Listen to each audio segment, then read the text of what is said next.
I was curious. You're both atheists, is that right? Yep. Okay. So I was curious.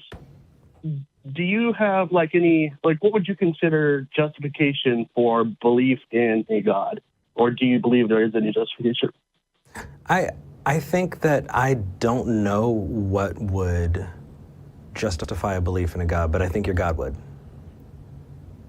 Like if there was evidence, he would know what it would take for you to believe in him. Yeah, I don't know, because you have to rule out other things, right? How can I rule out a personal sighting of God versus a psychotic break? Because I can prove a psychotic break, I can have a psychotic break. I don't know what a physical interaction with a deity, what it would take to actually prove that or show that. I'll put forth one thing. If God is omniscient, omnibenevolent, and he's, omnipresent, omnipotent, kind of this all the omnis Christian notion of a God where he's not just all powerful, but he knows everything inside your thoughts and he cares about you. If that kind of God existed, then if it was in our best interest to know about his existence, we would. Because he has the power to make it happen. If it's not in and he loves us. If it's not in our best interest to know of the existence of a God, we wouldn't. But it wouldn't matter. Because it would all be in our best interest anyways. And so it really wouldn't make any difference if we did or not. If he is a lunatic, crazy God, and he's doing things that aren't in our best interest, and he's all powerful, we're fucked one way or another. It really doesn't make any difference. Right. And if this God is, maybe he's not all powerful, but he knows everything. Maybe he wants to make himself known, but he's way, on the other side of the universe, and he cannot travel to us. The universe is expanding faster than light, and he's just not able to get to us. And it doesn't really make any difference. He's not really God. He's not all powerful. He's more kind of like one of the Greek demigods, in which case it doesn't make a difference. So I guess the question to you, Jonathan, is can you tell us about the God that you're calling about? And we can interact with you based on the description that you're going to give us. That way we're not, building a straw man and attacking it, but we can talk to you directly about it. Yeah, perfect. It kind of sounded like you were kind of paraphrasing, was it Epicurus? Or am I saying that right? Epicurus? Epicurus, yeah. It sounded like you were kind of paraphrasing what he had said in the past about if God is all powerful, he would know how to. Yeah, I can't remember the quote, but it sounds familiar. And then you get to and I just have to throw this in because I absolutely love it. Is a lot of apologists no longer say all-knowing, all-loving, because you get these weird, is God powerful enough to create a stone that's so heavy even he couldn't lift it? Right? Is God, powerful enough to create a burrito that's so spicy that he couldn't eat it? Right? It's the question itself is nonsensical. You can't answer it because essentially, if you're saying God is all of the omnis, you're in infinite. The question itself is, can God create something more infinite than his infinite? So the question itself sounds nonsensical to begin with. Well, maybe infinite is just that, and so there are no. It's just really weird. So I'll give this to you. The apologists now say maximally powerful. That way it's worked out and they don't get caught up on that anymore. But tell us about your beliefs. Tell us about your God. Gotta love semantics. Okay, so basically, you probably heard other people say this in the past or whatever, but I actually used to be an atheist. I was brought up Christian, but kind of the lukewarm, we go to church once every 3 years Christian, didn't really talk about it at home or anything. My parents were Christian and they said, you're a Christian. So growing up, that's what I was told I was. Okay. But I really never paid any attention to it.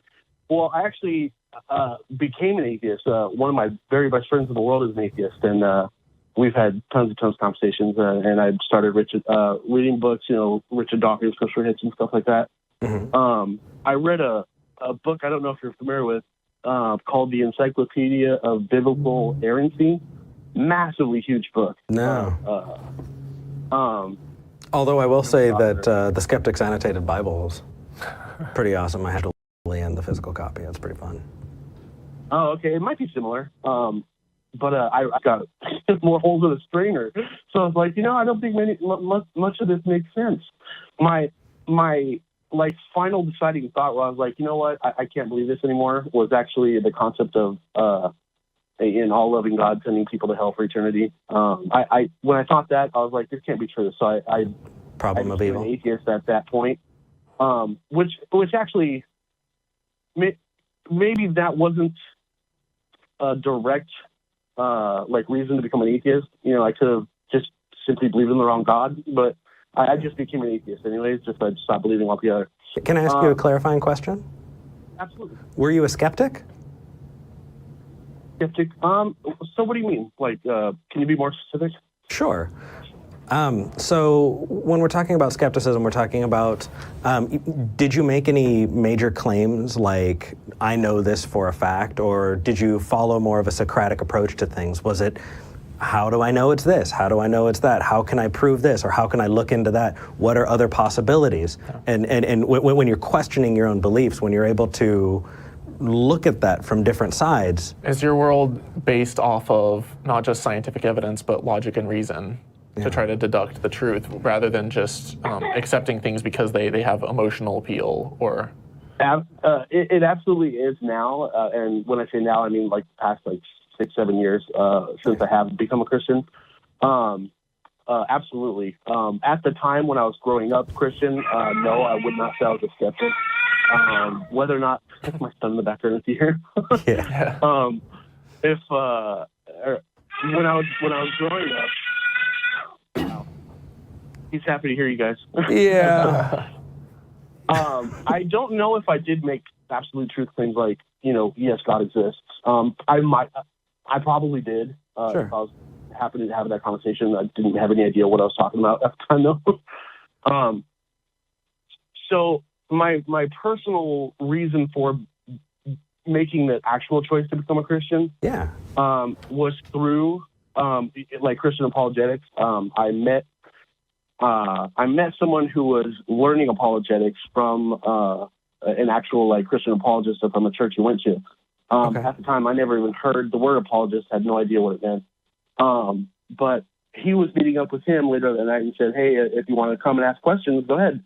Yeah. So we met up. I asked him plenty of questions. He had some pretty good answers that made sense to me. But at one conversation, I wasn't like, oh my God, I'm Christian now. He recommended that I read Lee Strobel's Case for Christ. So I did Case for Christ really get you, man? It did, yeah. Oh, dude. Okay. All right, bring it on. Okay, let's talk Case for Christ. Number one, there's actually not any evidence that Lee Strobel was an atheist. It's a story. There are plenty of things that show that he was a practicing Christian at the time that he said that he was an atheist. Number two, a lot of his reasoning just doesn't follow, man. I mean, if something is old, does that make it more true? Standing the test of time is one of the things in the Case for Christ, right? If you're talking about contemporary evidence, he says that there's contemporary evidence, and one of the proofs that he uses is the when God appeared to the 5,000 or 500? 500. 500? Yeah, the 500 on the mountaintop. No, we have one a case where somebody said 500 people saw it. There are not 500 documented, each individual wrote down, hey, this is what, so you can't say that that's 500, different contemporary accounts. You have one person, that after the fact wrote it and said 500 people saw it. I can write down that I piss gold, bury it, and dig it up in 1,000 years. Does that make it true? It stood the test of time. You're still reading it. Well, and you could also say, that 5,000 people witnessed it. Oh, 10,000. But it doesn't mean that they actually did. No. There's when we look at the Gospels, we look at the accounts that are written about Jesus, they're not actually written by his disciples. There's you look at like Matthew, Mark, Luke, and John, and it's like we don't actually know who wrote them, and in some cases they specifically say that they're not written by someone who was actually there. Yeah. And so you start getting it, and then like the first time that they appear, we have like these tiny fragments that appear from I think like P52 or something that's like one of the earliest fragments, and there's this tiny little thing from like John, and it appears like 50 years after Christ allegedly died. And then we have like the first whole Gospels don't appear until considerably later.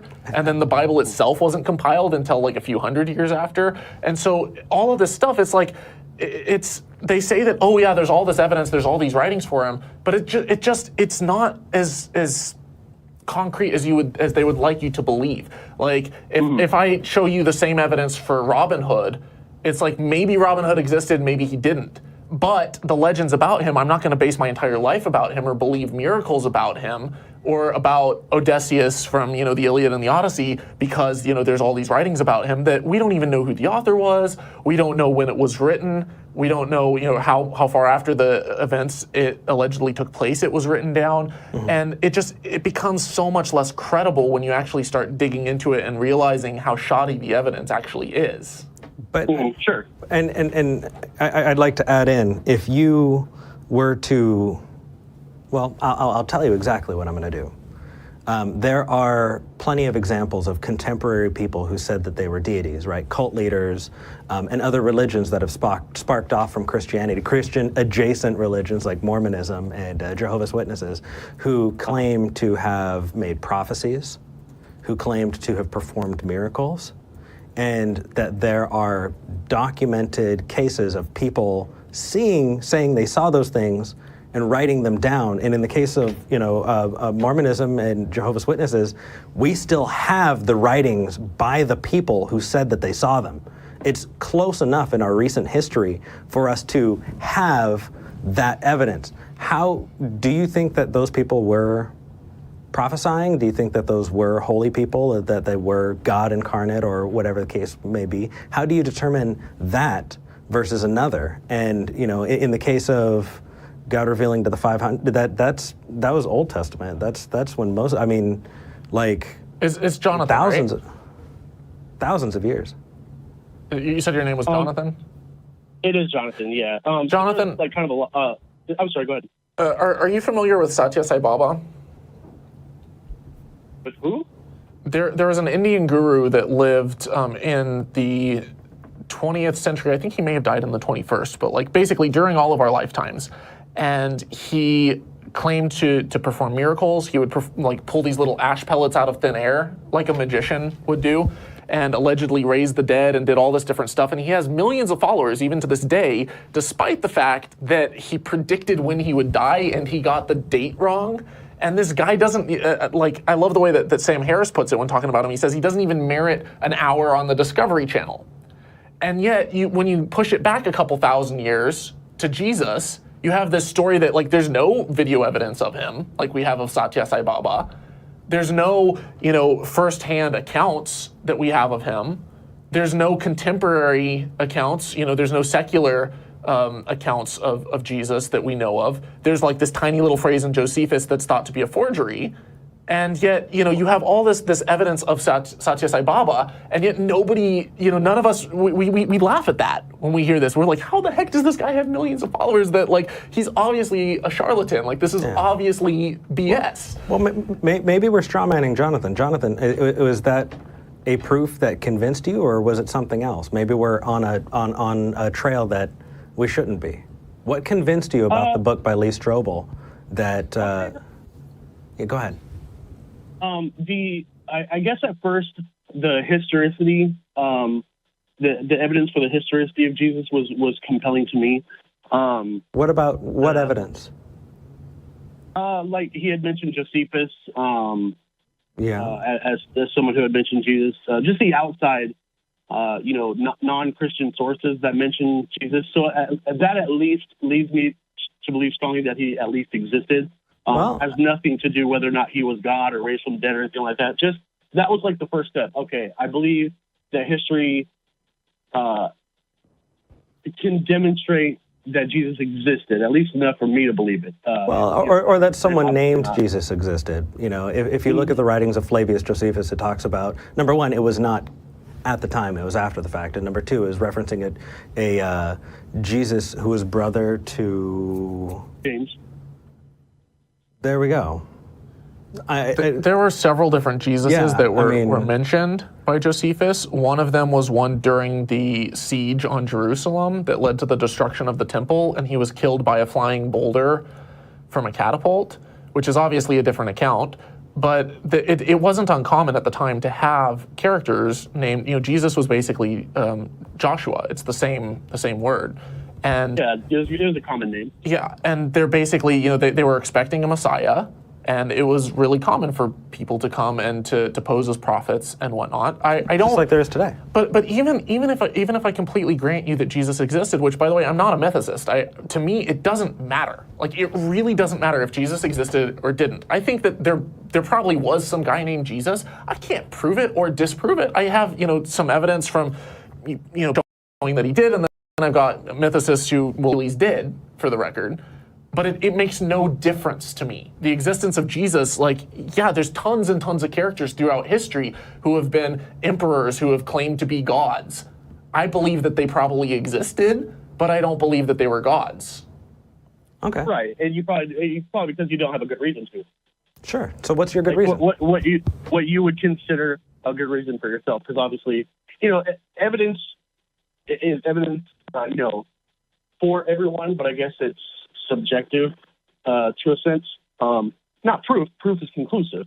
Well, I mean, you have to apportion your belief to the evidence. And I mean, I can bring up something that may look like proof until we discover that maybe there's a third explanation that works even better. The best thing is to keep an open mind such that you apportion your belief to the evidence available. But not so open that your brains fall out. I love that quote. There's a quote by Christopher Hitchens that extraordinary claims require extraordinary evidence.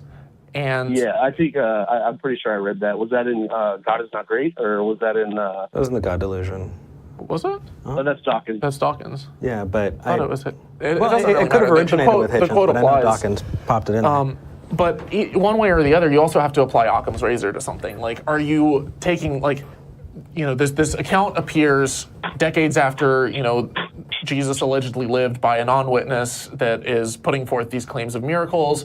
Is it more rational to assume that someone got some details wrong, that they had an agenda, or that there was, that it was a fairy tale, just like we have, stories about Odysseus, about gods and crazy miracles and stuff that are happening? Or is it more likely to assume that all the laws of physics and nature suddenly just didn't apply back then, but they do today? And you asked me a second ago, what would it take to convince me? I actually did a video on this where I talk about prayer studies. And I talk about how even if we cannot measure the supernatural world, we should be able to measure its effects. I talked about this a second ago. Sagan. We're getting corrected. What? Oh, it was Sagan that initially said extraordinary claims require extraordinary evidence. Yeah. Okay, go ahead. I think it was Demon Haunted World, actually. I know that Hitch referenced it many times. But essentially, though, if you do a prayer study, you should be able to test the effects of the supernatural on the world. If it exists and God cares, we should be able to test it. You should be able to have this group, and we've done studies like this with thousands of people who are cardiac, who have cardiac arrest and have complications and stuff, and they'll measure recovery rates based off of a control group that isn't prayed for, a control group that's prayed for and doesn't know that they're being prayed for, and a control group that is prayed for and told that they're being prayed for. And the ones that know that they're being prayed for actually fared worse, and the ones that weren't prayed for and the ones that were but didn't know it, they fared exactly the same. There was no difference.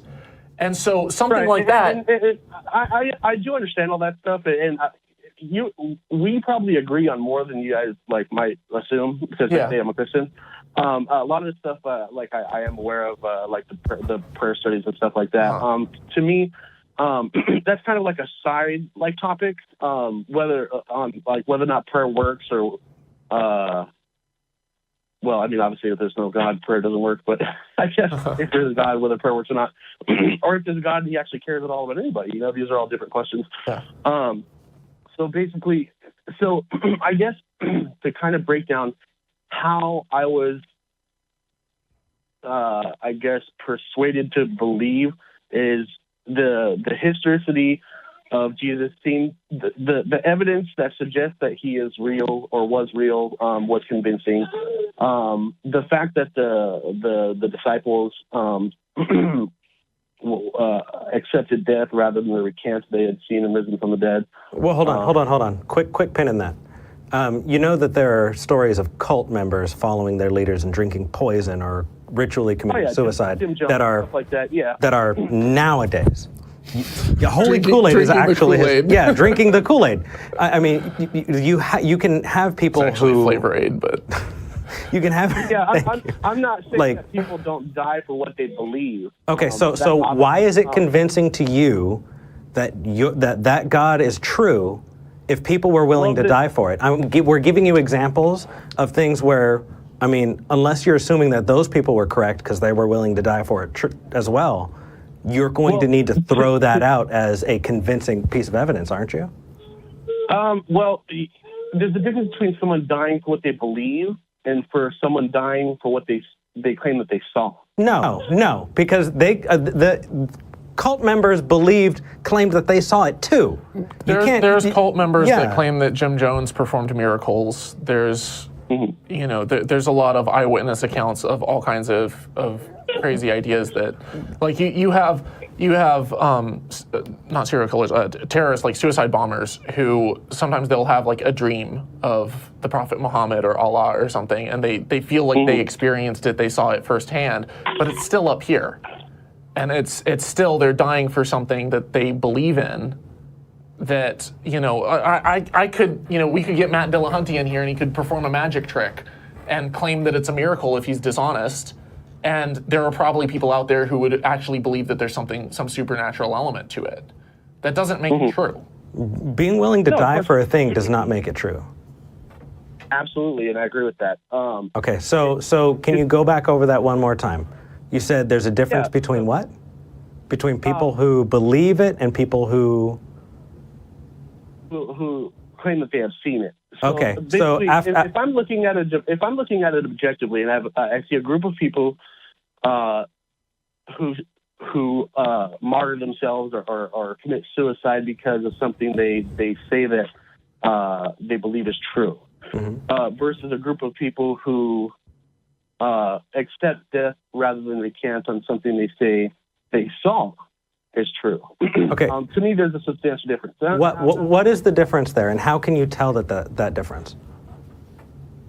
I guess the difference would be that,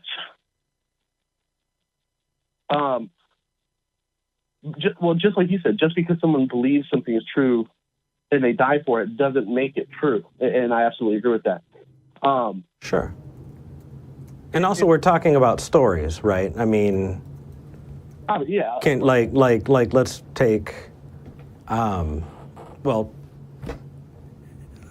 anyway, go ahead. I apologize. That's okay. So, to me, it seems more rational that a group of people who are telling the same story about, I'll just be specific, the disciples who had claimed that they had seen Jesus rose from the dead, that they all rather accept death than to say, okay, no, it's not true, it's a lie. Sure, so they all fully believed. Like, they really believed that they saw it.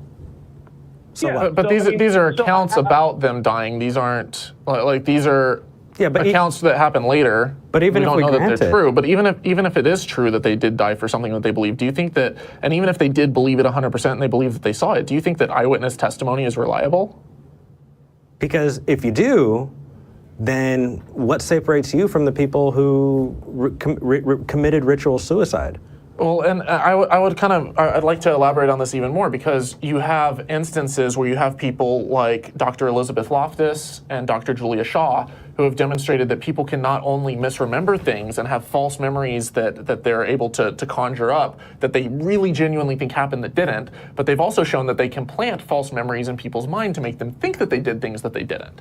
You have an entire organization called the Innocence Project that bases its work around helping people to get out of prison who've been wrongly incarcerated based off of eyewitness testimony, when then DNA evidence will come along and show that they weren't actually the one who committed a murder.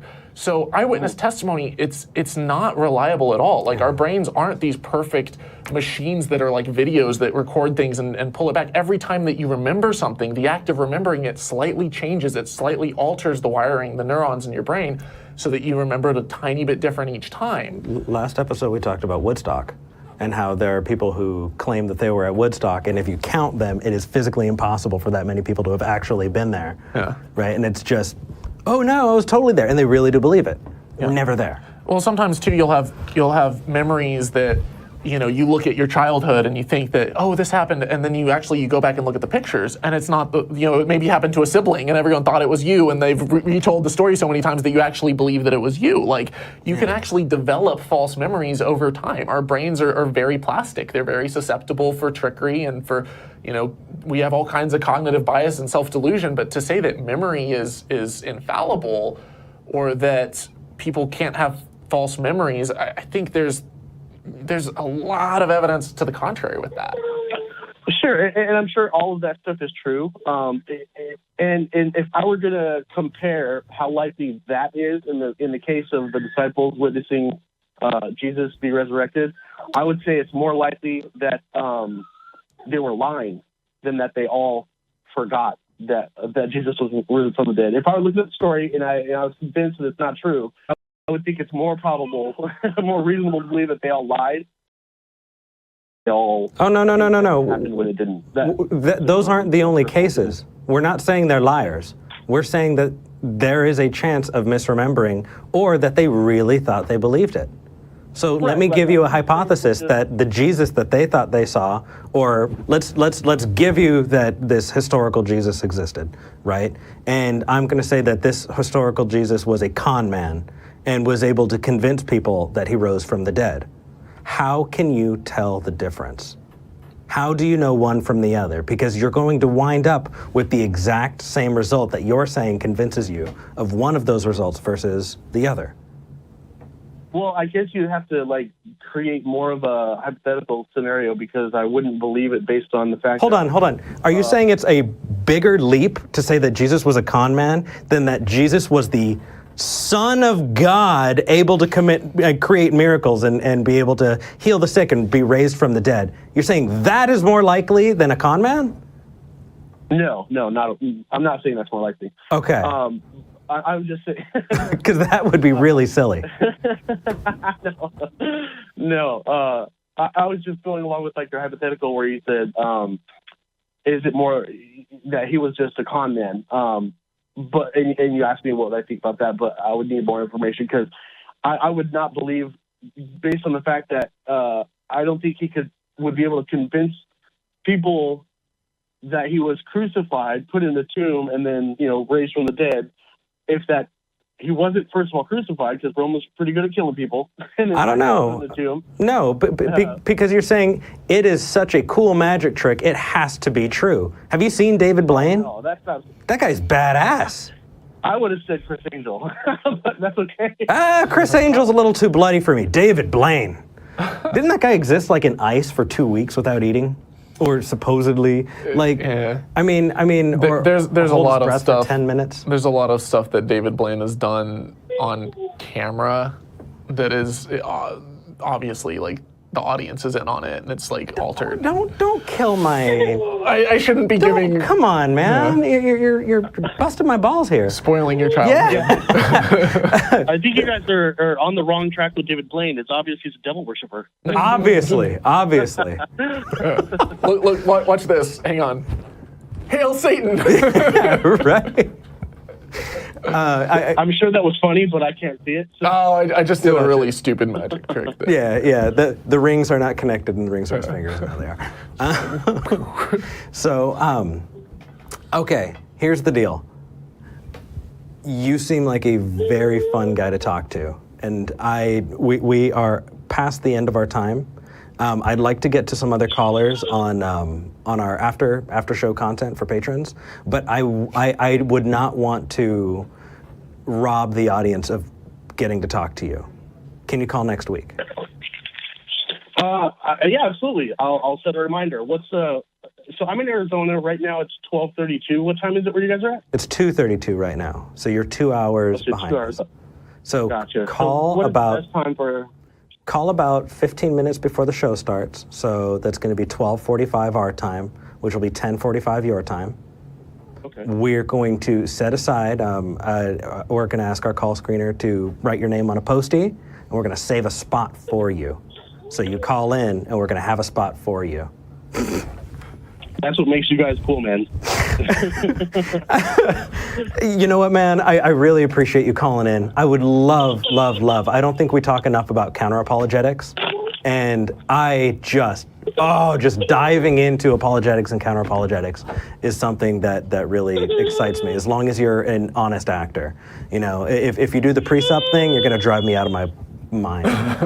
So, I have to admit, I'm not sure what I hear the term presuppositionalism. Mm-hmm. I'm not sure what it means, actually. Sure. So I'll describe that off the air or after this call. But I do want to say thank you so much for calling in. And dude, you rock. I can't wait to talk to you next week. Yeah, thanks for calling. Sounds good. I'm sorry, what were your names again? My name's Eric. I'm Thomas. Thomas is a guest. Thomas. You can check him out on his Kool-Aid. That's right, and he's also has another show. I also have a podcast called The Here and How podcast, as in how do you do? How is it done? So How is it done? He's not going to be here next week. We're really, really happy to have him on as a guest today, but please definitely check him out. And I will be here with my regular co-host, Jamie Boone, next week, and I can't wait to talk to you. I will simply cease to be. Better not. We got work to do, man. We got some collabs. All right. I'm sure I'll be back. Take care, Jonathan. Thanks, guys. Bye-bye. Mm-hmm. Presuppositional apologetics.